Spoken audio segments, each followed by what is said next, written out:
Marathi, the voice of Maharashtra. राज्य निवडणूक आयोग महाराष्ट्र राज्य यांनी सातारा जिल्ह्यातील 65 जिल्हा परिषद निवडणूक विभाग व 130 पंचायत समिती निर्वाचक गणांच्या सार्वत्रिक निवडणुकीसाठी आरक्षण निश्चित करण्याबाबतचा कार्यक्रम जाहीर केला आहे. या कार्यक्रमानुसार सातारा जिल्ह्यातील सर्व 65 जिल्हा परिषद गट व 130 पंचायत समिती गणांची आरक्षण सोडत दिनांक 13 ऑक्टोबर 2025 रोजी पार पडणार आहे. त्यातच आता महाबळेश्वर तालुका पंचायत समिती निवडणुकीसाठी सभापती पद मागास प्रवर्गासाठी राखीव असल्याने या ठिकाणी अनेक इच्छुकांनी गण आरक्षण 13 ऑक्टोबरला ठरणार असले तरीही कंबर कसल्याचे चित्र पाहायला मिळतंय.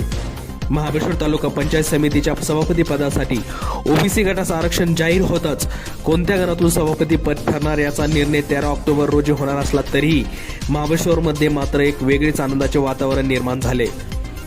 सभापती पद आपल्यालाच मिळावे यासाठी महायुती व महाआघाडीमध्ये जोरदार रस्सीखेच सध्या सुरू असून दोन्ही गट आपली सदस्य संख्या बळकट करण्यासाठी सध्या हालचाली करताना पाहायला मिळत आहेत.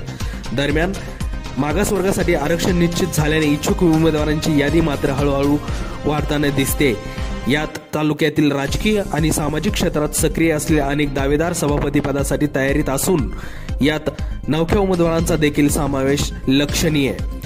पंचायत समिती म्हटल्यानंतर निश्चितच संजूबाबा गायकवाड यांचे नाव न विसरण्यासारखे जरी असले तरी देखील या नावाबरोबरच आता एचबी जंगम वाघवळे, रमेश चोरमले गुरेघर, प्रदीप कातर क्षेत्र महाबळेश्वर, अभय डोईफोडे बोंडारवाडी, संतोष आखाडे अकल्पे, अमोल चोरमले कासवड, सुनील आखाडे बिरवाडी कारव्याळा, अवेश ढेबे वाळणे आवळण, विजय ढेबे देवळी, सखाराम चोरमले कासवड, रवी ढेबे मोळेश्वर, नाना वाडेकर क्षेत्र महाबळेश्वर, सुनील जंगम मोळेश्वर, राजेंद्र पुजारी क्षेत्र महाबळेश्वर, सचिन शेट्टी पार, रमाकांत आखाडे बोंडारवाडी व मारुतराव सोनटक्के गोडवली या नावांची चर्चा सध्या महाबळेश्वर शहरामध्ये जोरदार सुरू आहे.